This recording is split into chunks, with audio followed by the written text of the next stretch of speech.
Karon karon kay duol na ang eleksyon, ambot kung makabantay mo, pero bibo kaayo,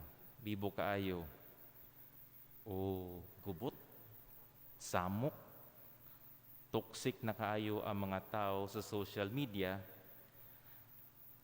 sama sa Facebook, Instagram, Twitter, tungod sa nagkadaiyang pamaagi sa pangampanya ug suporta sa mga kandidato.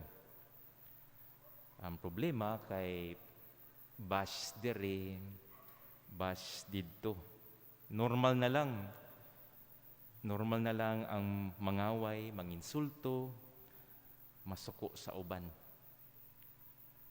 Maskin gani magsuot ka og kolor nga gamit sa usa ka kandidato sa pagkampanya, pwede ka na mabash kay isipon nila na tigsuporta kaniya.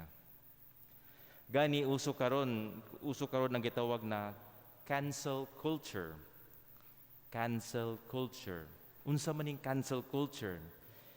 Ingon sa usa ka website, ang cancel culture mao ang pagbuhat o pag-awhag sa pag-atras, paghawa, pagbiya sa suporta sa mga tao, labi na kon artista, politiko, o maskin kinsa na public figure, paghuman nila og buhat sa buta nga dili na uyunan sa uban.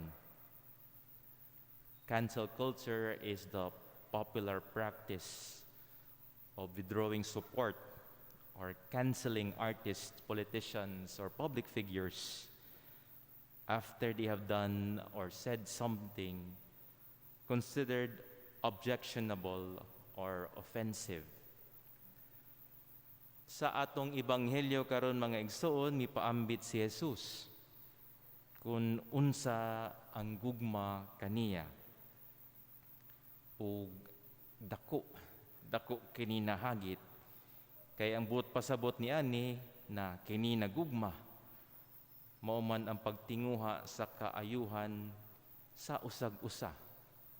Walay pili. It means wanting the best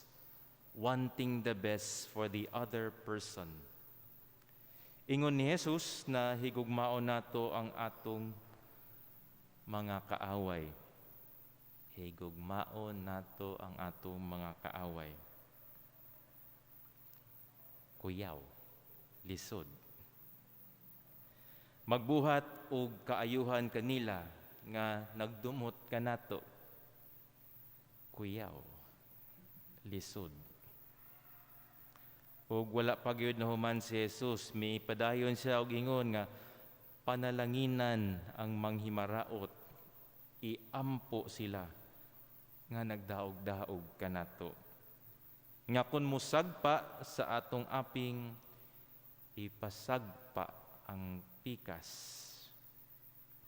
Nga hatagan ang tanan mangayo.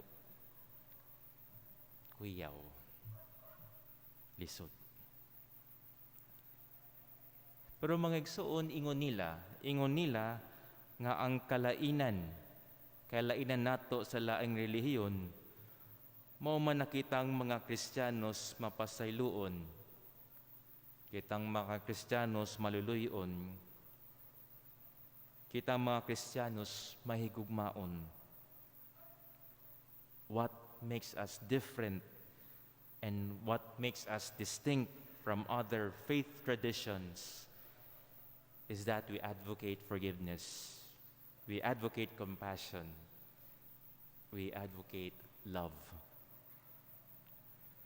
O mao kini ang gihatag ni Jesus na hulagway kanato, nga isip sumusunod kaniya, angay nato nga awaton, buhaton, tumanon. Today's gospel tells us who we are and how we should be as followers of Jesus. And it is how we treat others not as they deserve, but as God wishes them to be treated, with forgiveness, with compassion, and with love. Sama sa gibuhat ni David kang Saul sa atong unang basahon. Wala si David na nimalos kang Saul, iyang gipasaylo si Saul. Na mausap ang giingon sa atong salmo na ang Ginoo maayo ug maluluyon. Maayo ug maluluyon. Mga igsoon, kung adunay sukaranan, no, ang atong pagka-Kristiyanos, maulang man kini na dapat sama kita ni Jesus nga mapasayloon, maluluyon, mahigugmaon.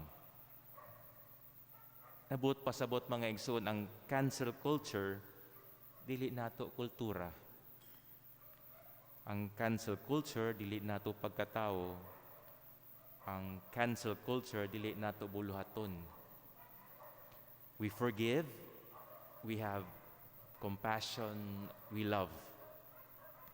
Nagapasaylo kita, maluluyon kita, mahigugmaon kita. Kay ani si Kristo ug sumusunod kita ni Kristo. Mga Kristiyanos kita. Dili na kita magdugang sa kagubot, kasamok ug katoksik sa mga tao. Gani sa unsay panghitabo, labi na karon sa social media, sa mga posts o komento, na dili kita uyon, maayo gamiton o dumdumon ang WWJD. WWJD. Unsa maning WWJD, ang buot pasabot sa WWJD, mao man ang what would Jesus do? What would Jesus do? Ug sigurado ako mga igsoon, ang buhaton ni Jesus o pilion ni Jesus mao ang pagpasaylo, mao ang kaluoy, mao ang paghigugma. Kay kita Kristiyanos, sumusunod kita ni Jesus, kita usab magpasaylo, maluluyon, maghigugma. Gani kung bation siguro nato na sakit o lisod o kuyaw, basin nagbuhat kita sama sa giingon ni Jesus o matinuoron kita na Kristiyanos. Kay ingon gani nila, ingana man ang paghigugma, ingana ang pagpasaylo, ingana ang maluluyon, mubati kita kasakit. What would Jesus do? What would Jesus do? Jesus would choose to forgive, to have compassion, to love. O kita usab, mao ang buhaton. Pagpasaylo, paghigugma, maluluyon. O ginaot paunta. Palihog manindo. Mga igsoon,